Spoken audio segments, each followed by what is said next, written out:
It's midnight somewhere in America.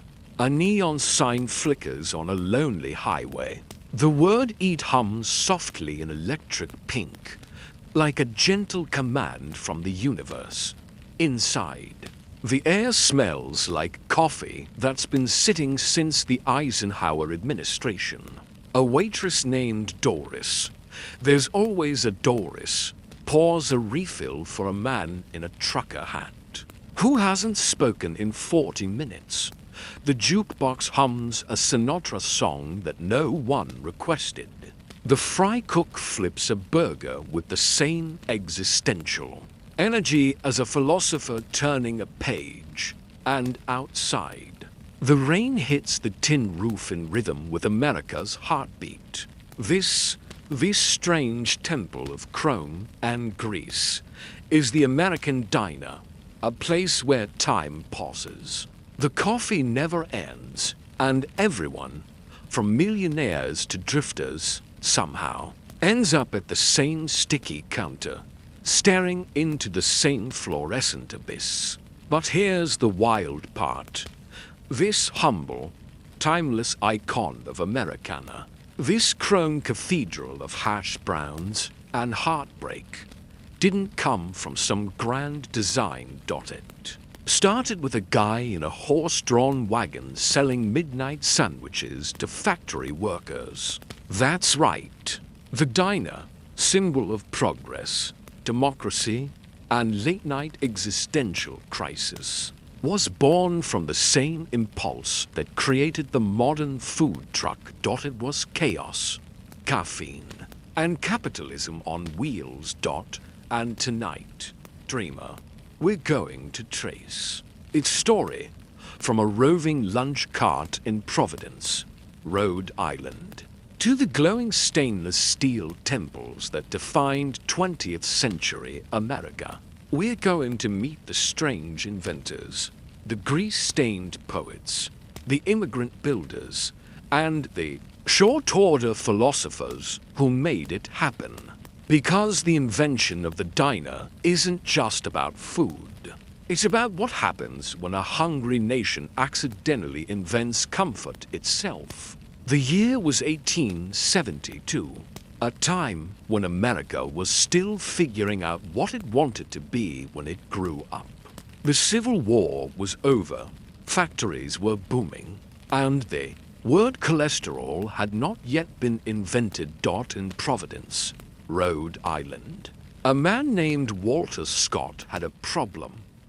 He worked as a newspaper printer, but he noticed something interesting. The reporters were always hungry. Late at night, after the presses stopped rolling, they wanted food, something quick, cheap, hot, and nearby. And there were no restaurants open at that hour. There were taverns, sure, but not everyone wanted to risk their job or their liver. So Walter Scott did what any enterprising American would do when faced with a gap in the market. He looked at his horse, looked at his wagon, and thought, I could put soup in there. And just like that, the first diner, though it wouldn't be called that yet, was born. Picture it. A horse-drawn wagon, small and boxy, parked outside the Providence Journal offices round midnight. Inside, lanterns glow faintly. Steam curls up from pots of stew and coffee. Scott serves sandwiches, pie, and warm drinks through a sliding window. It's not glamorous.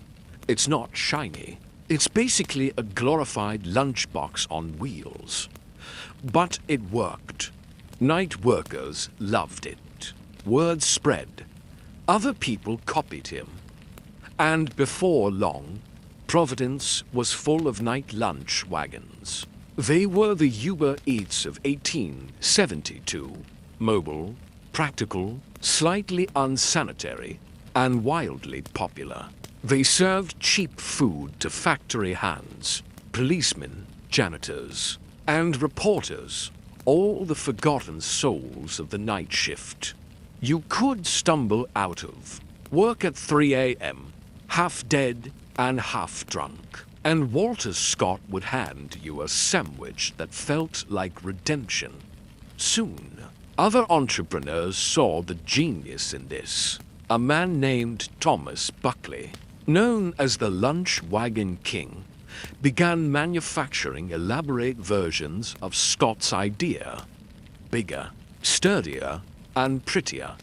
His wagons had brass fittings, etched glass, and polished wood, because even at 2 a.m., Americans wanted a little glamour. With their eggs dot by the 1890s, lunch wagons were everywhere.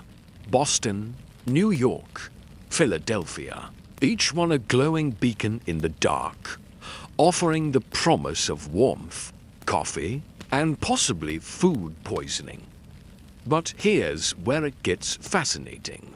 As cities grew and night workers multiplied, these wagons stopped moving.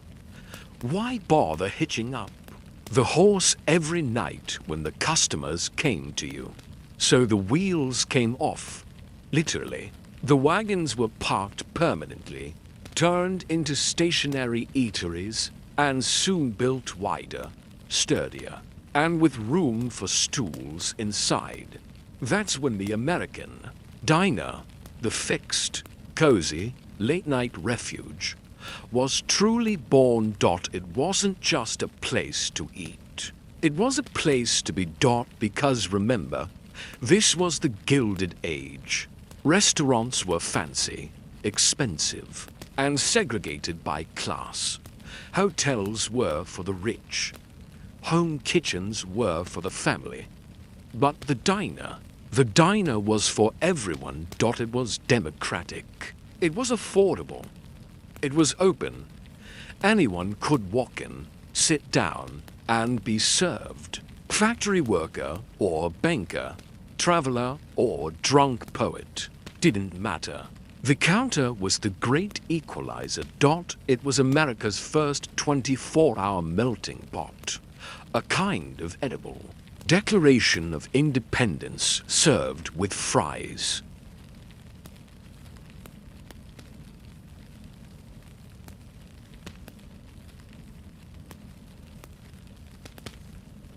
By the early 1900s, the humble lunch wagon had grown up, or at least, it had taken off its wheels and learned to stand still.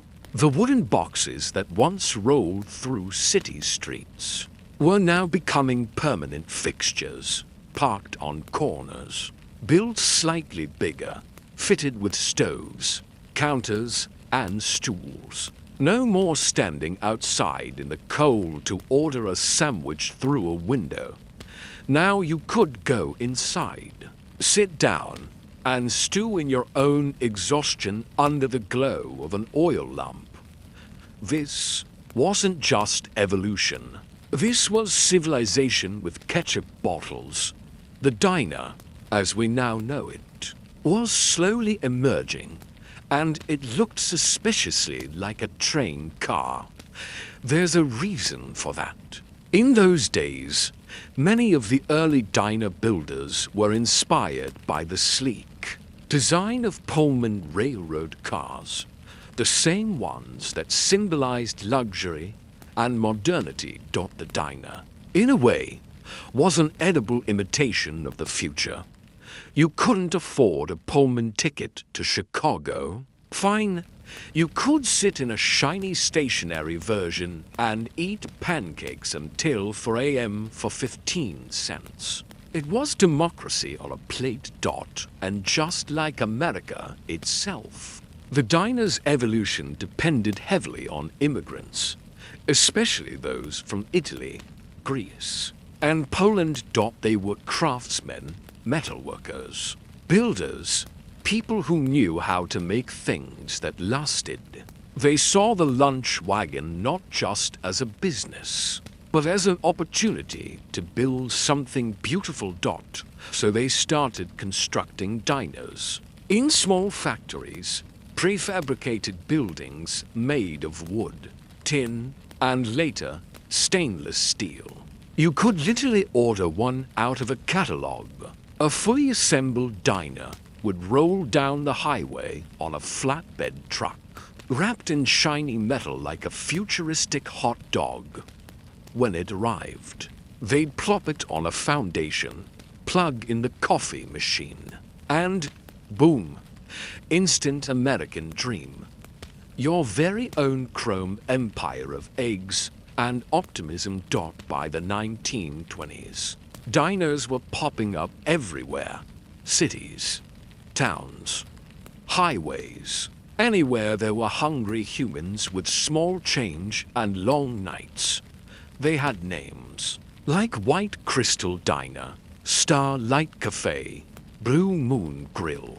They were small, cheerful, and relentlessly optimistic, even when everything outside was falling apart, which was convenient, because the Great Depression was about to hit, and when it did, diners became essential. They were cheap, they were comforting, they were open. You could sit there with a nickel cup of coffee for hours, pretending you were just taking your time instead of not being able to afford to leave.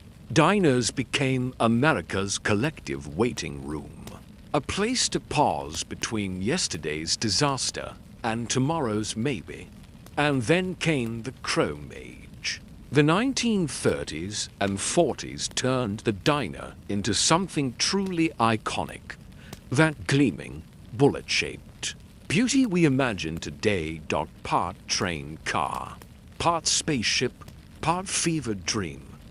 The designs got flashier, the interiors got brighter, the menus got longer. And suddenly, diners weren't just about feeding people. They were about transporting them, not physically, but emotionally.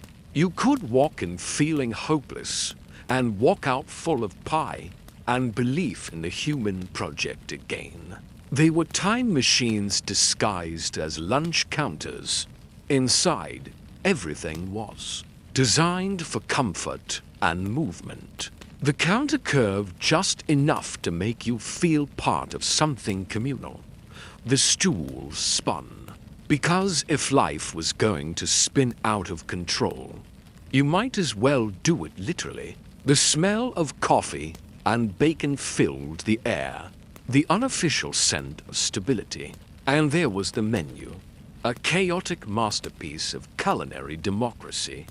Pancakes next to pork chops, chili next to cheesecake, omelets, meatloaf, spaghetti, French, toast. The entire concept of why not made edible.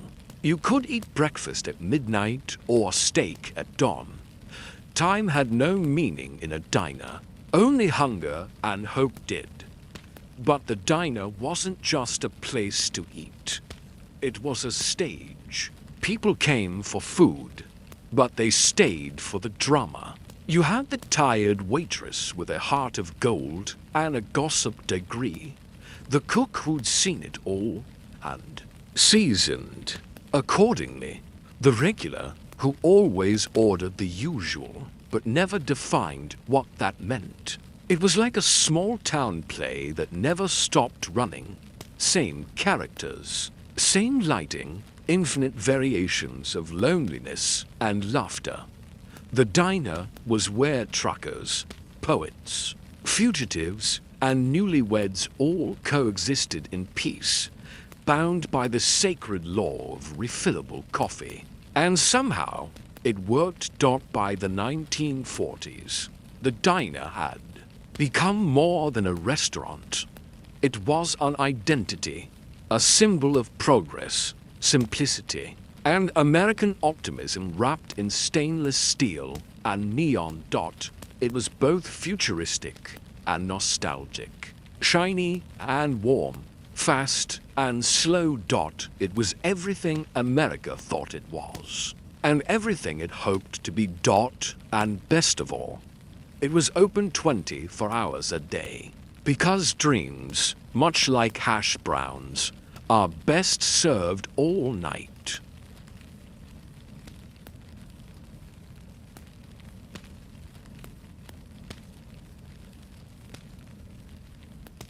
By the 1940s, America was fighting a war, and the diner was fighting sleep. While factories built planes and tanks, the diner kept building coffee. It became the unofficial fueling station of the home front, where workers, soldiers, and dreamers alike stopped to remind themselves that life was still worth chewing. Picture it. Men in grease-stained uniforms gulping eggs before the morning shift. Nurses in starched white hats stirring sugar into coffee between night rounds. A soldier in transit sitting at the counter, hands wrapped around a mug, staring into it like it holds a prophecy. And behind the counter, always, that voice. More coffee, hun? The diner didn't care who you were, where you came from, or what you'd seen. It only cared if you were hungry, and for a country at war. That was all the theology anyone needed. When the war ended, America came home hungry for everything. Jobs, houses, families, jukeboxes, milkshakes, cars, optimism. The economy exploded. The suburbs sprawled, and suddenly everyone wanted not just food, but atmosphere. And the diner delivered, like a greasy little spaceship of happiness parked right off Route 66. Chrome, neon, vinyl, pie. It was the perfect fusion of industrial design and emotional comfort. You could slide into a booth, sip a chocolate malt, and believe the world was fixed. The war was over, gas was cheap, and the future looked like a Technicolor menu board. This was the diner's golden age, the 1950s, the era of sock hops, convertibles, and people pretending to enjoy liver and onions. Every town had a diner, sometimes two, sometimes 10. They became part of the American landscape, as common as church, steeples or gas stations. And in a way, they were both. A diner was a secular chapel, a place to confess, to connect, to consume, and to briefly forget how strange life could be. It didn't matter who you were. Teenager, truck driver, tired mother, lonely traveling salesman. The diner accepted you without question. Sit down. Here's a menu. Here's coffee. Here's proof that the world hasn't completely fallen apart. The architecture of the diner mirrored the country's mood. Everything was curved, bright, and metallic, streamlined, aerodynamic, optimistic. The exteriors gleamed like rocket ships. The interiors pulsed with color. Red booths, yellow stools, blue jukebox lights.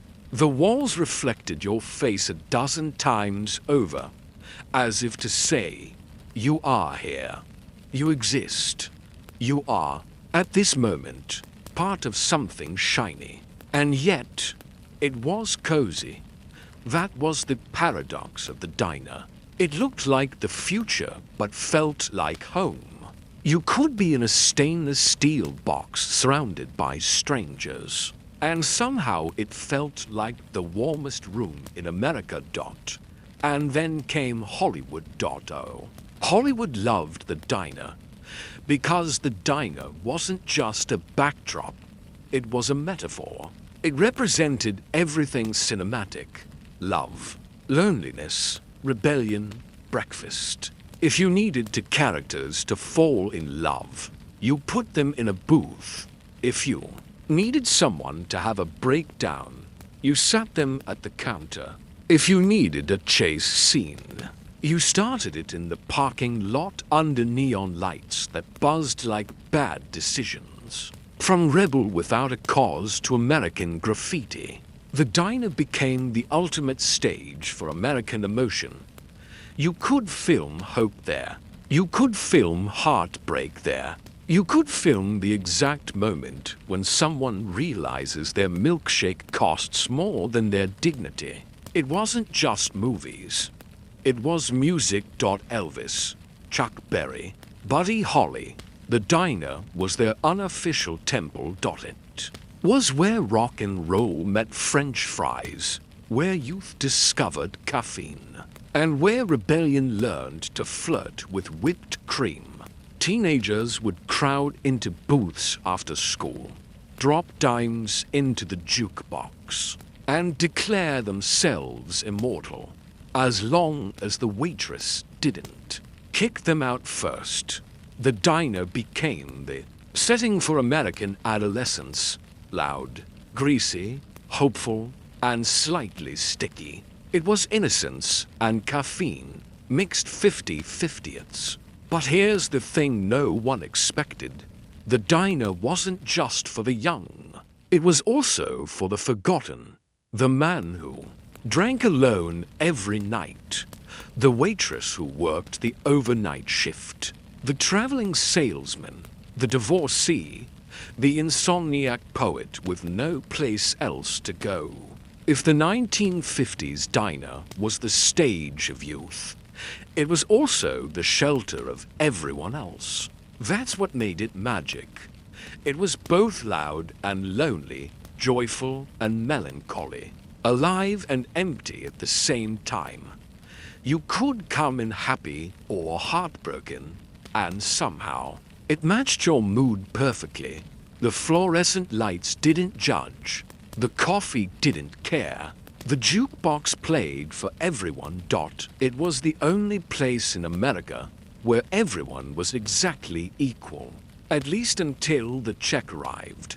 The diner had, by this point, become an institution, a symbol of something bigger than itself, a kind of democratic myth. It was where the idea of America went to eat. And that's the secret to its immortality. The diner wasn't designed to serve food. It was designed to serve hope. Hope that the night will end. Hope that the coffee will kick in. Hope that life, for a moment, can be simple, sweet, and served with a slice of pie.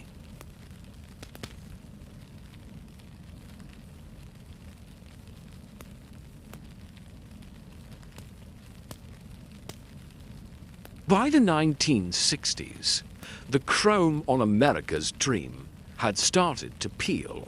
The country was changing, loudly, colorfully, confusingly, and the diner changed with it. The jukebox still played, but the songs were different now. Elvis had given way to Dylan. Teenagers in Letterman jackets were being replaced by long-haired kids talking about revolution. Over bottomless coffee, the waitress poured without judgment. The fry cook didn't ask questions. That's the beauty of the diner. It's always neutral ground.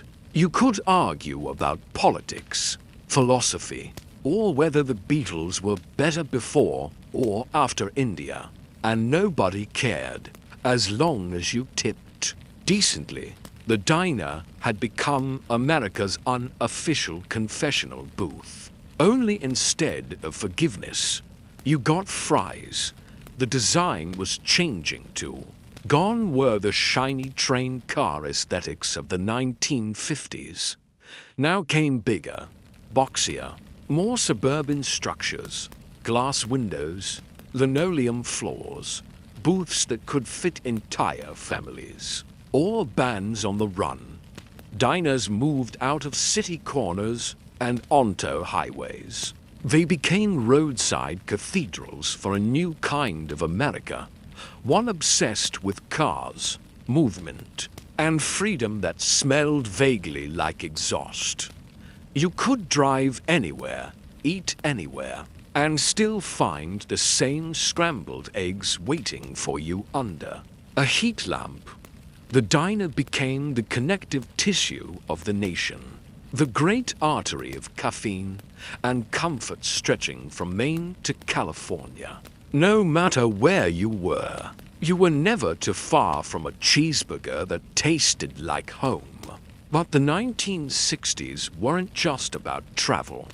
They were about disruption, civil rights marches, Vietnam protests, moon landings, cultural explosions. It was a decade that felt like a diner jukebox stuck between songs. And through it all, the diner stayed open. It fed everyone, protesters, truckers, cops, hippies, preachers, draft dodgers, and runaways. If America was tearing itself apart, the diner was quietly gluing it back together with melted cheese and black coffee. It didn't pick sides. It picked up checks. By the 1970s, though, the glow had dimmed a little. Fast food was on the rise. McDonald's, Burger King, Wendy's, and they were faster, cleaner, more uniform. No personality, no soul, but boy, were they efficient. The diner suddenly looked old, a little too greasy, a little too real. It was like America had traded in its heart for a drive-through window. But here's the twist. That's exactly why people started to love diners again. Because in an age of mass production, the diner was gloriously imperfect. The coffee was burnt, the cook was grumpy, the floor creaked, and somehow that felt honest. It was America's last holdout of authenticity, the one place that refused to be franchised. A diner wasn't a brand. It was a personality. Every booth had a story. Every waitress had a past. Every slice of pie had been there too long. But you'd eat it anyway because it tasted like truth. Culturally, the diner became something new. A refuge for the restless. Writers, drifters, artists, and musicians all gravitated toward it. Jack Kerouac wrote about diners as way stations for lost souls. Hunter S. Thompson used them as crash pads between road trips and revolutions. Tom Waits turned them into temples of loneliness and longing. The diner became the soundtrack of the American night, where dreamers and dropouts shared space under fluorescent light. Surrounded by formica and forgiveness. It was where people went to pause, to think, to plan, to fall apart gently in public. You could cry into a cup of coffee, and no one would bat an eye. They'd just top you off and ask if you wanted hash browns. And that's the thing about the diner. It's endlessly adaptable. It reflects whatever America needs it to be. In the 1940s, it was patriotism. In the 1950s, it was optimism. In the 1960s and 70s, it became rebellion. A diner wasn't just a place to eat anymore. It was a stage for the country's contradictions. You could have a businessman in a suit and a hitchhiker with no shoes sitting 3 stools apart, both ordering the same $1.99 breakfast special. It didn't matter who you were. The menu was democracy incarnate. By the mid-1970s, diners had achieved a strange kind of immortality. They weren't trendy. They weren't glamorous. They were inevitable. They'd been part of the American landscape for so long that no one questioned their existence anymore, like telephone poles or heartbreak. But beneath the chrome, something deeper was happening. The diner had become more than a restaurant. It had become a symbol of endurance. No matter what happened, wars, recessions, revolutions, The diner stayed open, the lights stayed on, the coffee kept pouring, the jukebox kept humming, even when no one had a dime left. To play Dot, it was the perfect metaphor for a country that refused to sleep.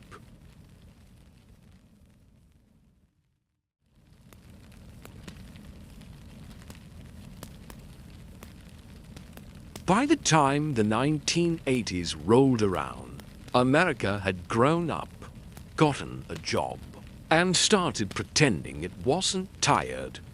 But the diner knew better. It had seen this movie before. Every decade or so, America reinvented itself, got a haircut, switched soundtracks, changed fonts. But the diner just kept being the diner. Same stools, same smell, same slice of pie spinning on the cake stand since 1956, defying both time and refrigeration. If you wanted to see what America really looked like, not the billboards, not the news anchors, but the real thing, you didn't go to a museum or a mall. You went to a diner at 2 a.m. because that's where the truth sat, hunched over a grilled cheese, trying to make rent and sense of it all.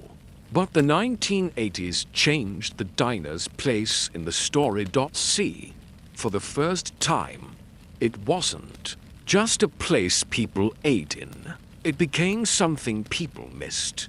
Even as they sat inside it, diners turned nostalgic. They became portals to a simpler past, or at least a past we pretended was simpler, where everything smelled like bacon grease and optimism. And suddenly, that nostalgia had value. So the diner, once a working class necessity, became a cinematic fantasy. Movies, TV shows, postcards, they all started using the diner as a symbol of small-town America. A chrome-wrapped time capsule, a little slice of forever, served sunny side up. Think about it. You've seen it 100 times. The wide shot of a lonely diner glowing in the dark, surrounded by nothing but silence and bad decisions. A car pulls up. A mysterious character walks in. Inside, the waitress is refilling a cup. The jukebox hums, and the whole thing feels timeless, like the world could end outside and inside. Someone's still ordering pancakes. It's in Pulp Fiction. It's in Twin Peaks. It's in Back to the Future. It's everywhere. The diner became shorthand for America itself, equal parts comfort and chaos, sweetness and grit. And somehow, that was perfect. But back in the real world, diners were struggling. The old mom and pop places couldn't compete with fast food chains, 24-hour drive-thrus, and corporate breakfast empires. Why wait for a waitress named Marge to bring you a plate when you could have your Egg McMuffin in 90 seconds and a paper bag? Efficiency killed the ritual. But even as the big chains took over, diners refused to die. They adapted, slowly, stubbornly, sometimes hilariously. They added salad bars in the 1980s, espresso machines in the 1990s, Wi-Fi in the 2000s, vegan menus in the 2010s, the same counter, the same chrome. But now you could order avocado toast. The apocalypse would come and go, but the menu would still have pancakes and the healthy hard omelette sitting side by side, glaring at each other. And then came nostalgia tourism. Suddenly, diners weren't just places to eat. They were destinations. People went to them on purpose to feel something. To step into a space that smelled like memory. There were diner museums, retro rebuilds, and road trip guides titled 99 Great Diners to Visit Before You Die or Before They Do. What had once been working class survival had become cultural heritage. Diners were now frozen in time, relics of mid-century design, Americana on display. They'd gone from serving coffee to serving aesthetic. And yet, the beauty of it is this: even as they were turned into nostalgia exhibits, real diners kept quietly doing their thing, open all night, serving food to the living, not the longing. You could walk into a diner from 1949, and it would still be full of truckers, students, night nurses, and insomniacs, all united by exhaustion and syrup. The chrome might be dented, but the democracy was intact. And here's the funny part: even the new diners tried to look old. You'd see brand new ones, built in 1988, with fake vintage signs, jukeboxes that played CDs, and walls covered in photos of James Dean and Marilyn Monroe, neither of whom ever ate there. It was like a theme park version of itself. A diner playing a diner in the movie of America. But that's okay, because the diner has always been theater. It's not just a place, it's a mood, a performance, a warm, greasy hallucination of belonging.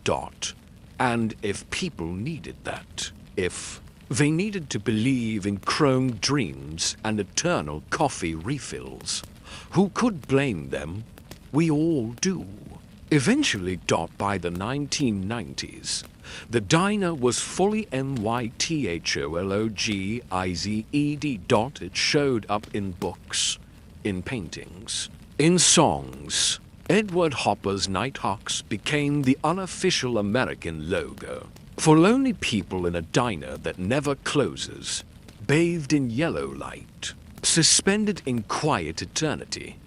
People looked at it and said, "Yes, that's us." Is it depressing? Maybe. Is it beautiful? Absolutely. Because that's what the diner has always been. The intersection of solitude and company. A place where you can be alone without being lonely. The coffee pot never stops. The clock always ticks. And outside, the world keeps changing. But inside, the music never ends.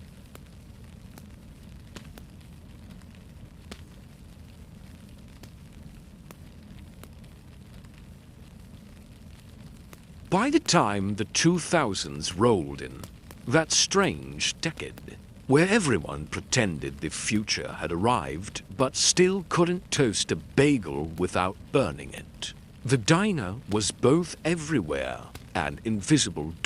It was a paradox wrapped in bacon. On one hand, the diner had become a living fossil, a chrome relic from a simpler, sepia-toned America. On the other, it was still alive and kicking, full of immigrant families, college students, and truckers doing the night shift shuffle.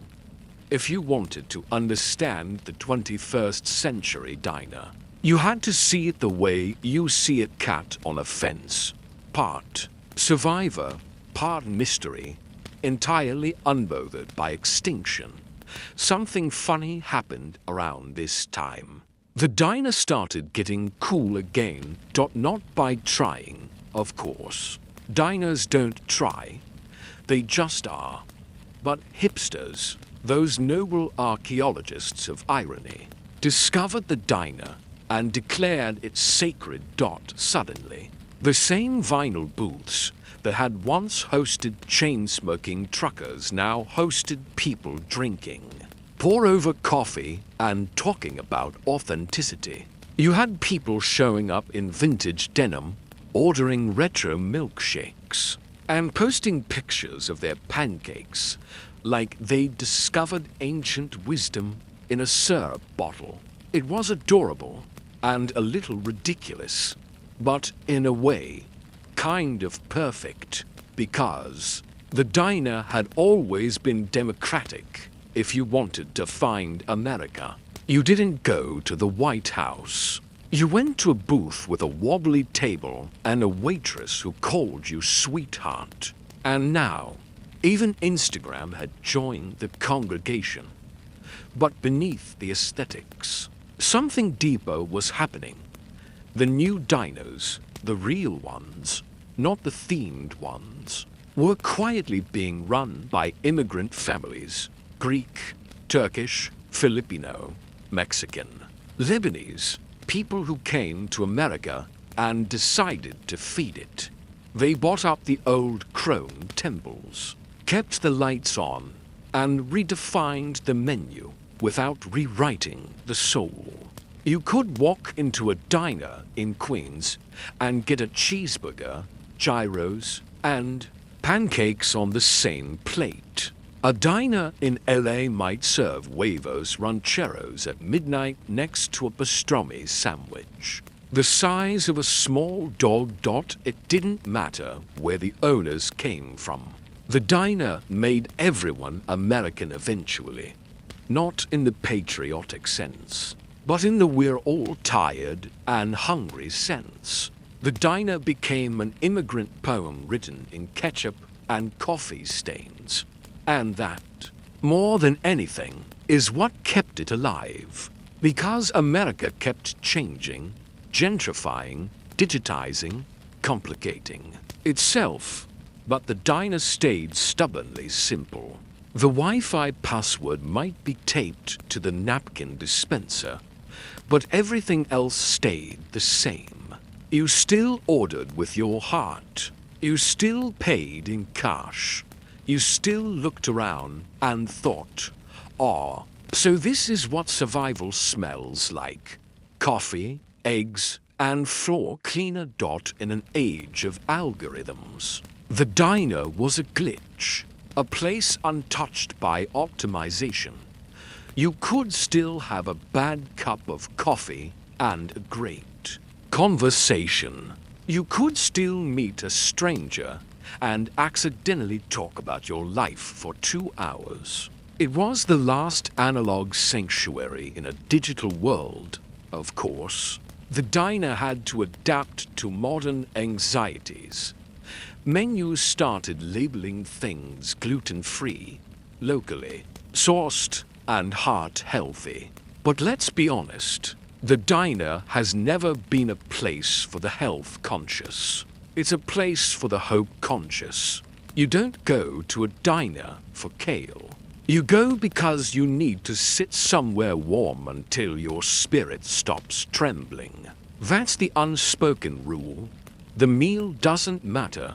The ritual does. The coffee, the clinking forks, the hum of the refrigerator in the back. These are the lullabies of civilization. It's not about nutrition. It's about staying human.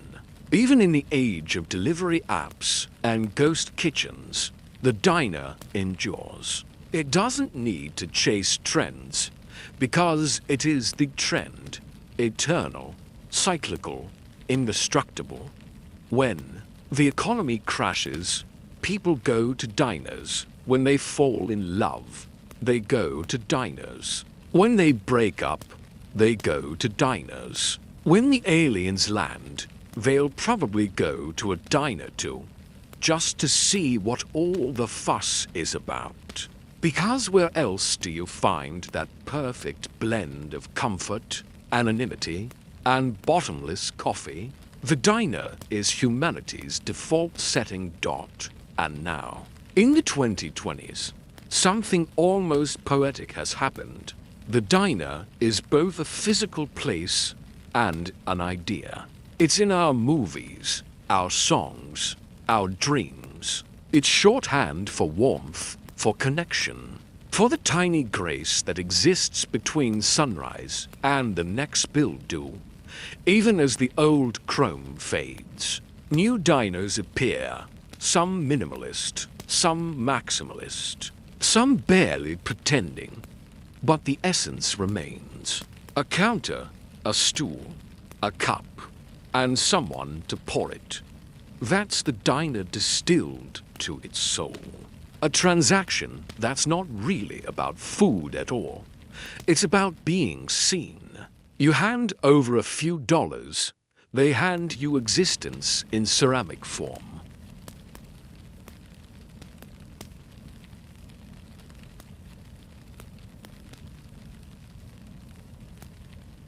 Somewhere along the line, the diner stopped being a restaurant and became a feeling.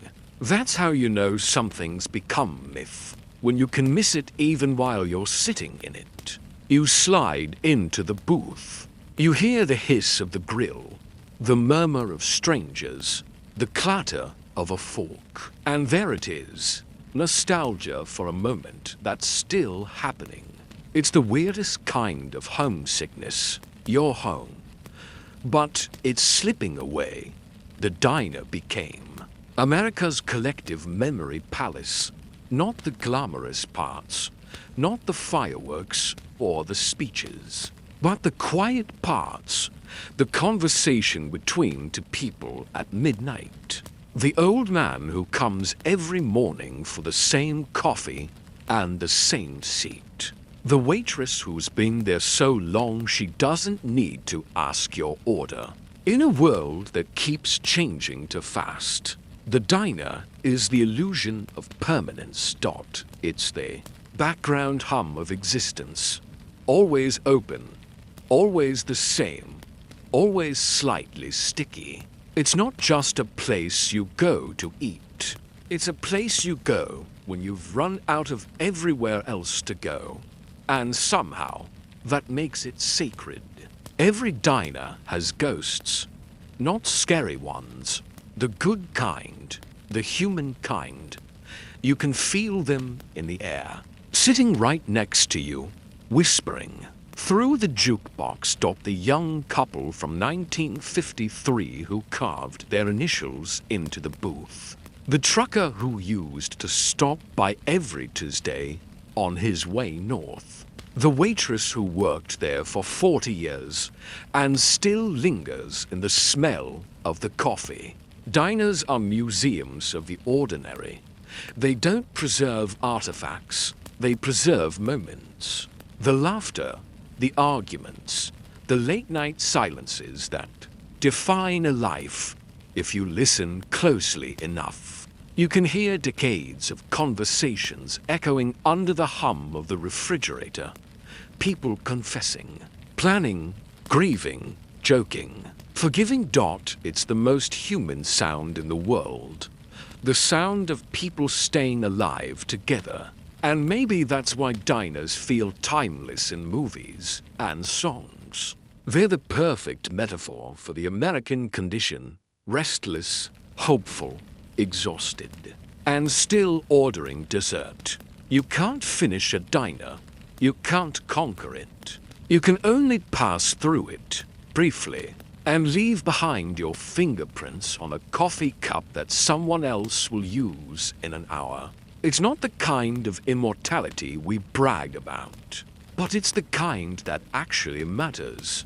Even pop culture, for all its noise, gets it. The diner keeps showing up everywhere. In sci-fi movies, crime dramas, romance comedies, even superhero films. Why? Because it's the only place in the universe where all of those characters could plausibly meet. Where else would a detective, a rock star, a waitress, and a time traveler all feel like they belong? Only in a diner. That's its genius. It collapses all timelines, all hierarchies, all genres. You can have intergalactic beings discussing destiny in one booth and a guy named Frank trying to figure out if his eggs are undercooked in the next it all fits, because the diner is reality's great equalizer. No matter who you are, everyone's coffee gets cold eventually. There's also something inherently cinematic about it. That glow of neon against darkness, the chrome reflecting headlights, the clatter of plates at 3 a.m. When the rest of the world is asleep. It's beautiful because it's banal, sacred because it's silly, profound because it doesn't try to be. You can sit in a diner and think about your entire life, or think about absolutely nothing, and both are valid uses of the booth. You could have an epiphany or just ask for extra syrup. Either way, you're participating in something bigger than yourself. A ritual that's been going on for over a century. Humans gathering in the middle of the night to pretend everything's fine for the length of a meal. And honestly, that's civilization. By now, the diner is practically immortal. Even if every one of them vanished tomorrow, they'd still exist in our minds, because the diner isn't a building. It's a rhythm, a smell, a sound. The hiss of the grill, the ring of the bell, the quiet clink of a spoon in a cup. It's the heartbeat of America at rest. Tired, hungry, unpolished, and still trying. The diner reminds us that hope doesn't need to be loud.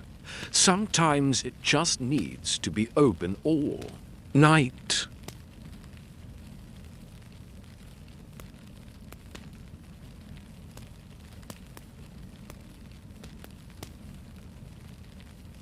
And so, here we are, 150 years after a man named Walter Scott sold midnight sandwiches. Out of a horse-drawn wagon, the American diner still stands, a little worn, a little tired, but gloriously alive. It's seen empires rise and recessions fall. It's outlived wars, presidents, fashion trends, and at least 17 different kinds of low-carb diets. The world keeps spinning faster, but the diner stays on its stool, sipping coffee, watching it all go by. It's the still point. In America's turning world, a crone Buddha with a coffee pot. If you walk into a diner today, any diner, anywhere, you're stepping into every diner that ever was. You'll see the same things, like history on shuffle. The waitress who calls everyone hun. The cook who moves like he's conducting a symphony of sizzling bacon. The kid in the corner, coloring on a paper placemat. The man reading a newspaper he doesn't seem to enjoy. The neon hums. The coffee pours. Somewhere, a jukebox sighs out a song older than most of the customers, and for a brief, beautiful moment, everything feels okay. Because that's what diners do. They trick time. They make you feel like the world outside is paused, like life, with all its madness and mortgages and news alerts, has been put on hold just long enough for you to finish your pancakes. The American diner isn't fancy. It never pretended to be. But maybe that's why it lasted. It wasn't chasing perfection. It was chasing enough. Enough warmth, enough light, enough space for you and your thoughts, and maybe one more slice of pie. In a country obsessed with winning, the diner quietly built an empire of contentment. No reservations, no velvet ropes, just a counter and a promise. You're welcome here. And that welcome, that unspoken generosity, is the real genius of the diner. It's not about the food. It's about permission. permission to exist, to sit, to be tired and human and a little lost. You don't need to be important to be served. You don't need to be rich to be seen. You just need to be alive and maybe a little hungry. That's the diner's theology. That's its quiet revolution. Every refill of coffee says, you matter. If you want to find America, not the headlines, not the slogans, but the pulse, don't go to Washington or Wall Street. Go to a diner at dawn. Sit by the window. Watch the first light hit the chrome. Listen to the soft symphony of morning, the scrape of plates, the hiss of the grill, the low chatter of people starting over again. That's the sound of a country trying one breakfast at a time. And in that glow, in that greasy piece, you might realize something important. The diner was never really about invention. It was about endurance, the human kind. We're all just trying to make it through the night, to find warmth, a meal, maybe a friendly voice. The diner understood that before anyone else did. It made a business out of mercy, and it did it with coffee, even. Now, as the world grows colder and cleaner and more digital, the diner remains stubbornly analog. A flickering neon middle finger to efficiency. It says, sit down, eat something, talk to someone. You've got time. And maybe that's the most radical message in the modern world. Because time, real, human time, is the rarest thing we have left. So yes, the diner has changed. It's not all chrome anymore. Some have gone vegan, some have gone hipster, some just went under. But as long as there's one left, just one, somewhere on a quiet highway, glowing in the dark, waiting for whoever needs it, then America's heart is still beating. Because the diner was never about food. It was about hope on a plate. The belief that no matter how lost you are, you can always find your way back to a booth, a cup, a light that never turns off. And maybe that's the perfect place to end. Not with applause, not with dessert, just with a final sip of coffee and a soft smile at the neon sign outside. It still says eat, in letters flickering, but not yet out. And beneath that glow, the door stays open for travelers, lovers, loners, dreamers, and anyone who needs to sit for a while and remember what warmth feels like. Good night, dreamer. The diner's lights are still on, the coffee's still hot, and somewhere in America, someone's making toast. You can rest now. The night shift has you covered. And if you wake up hungry, you know where to go.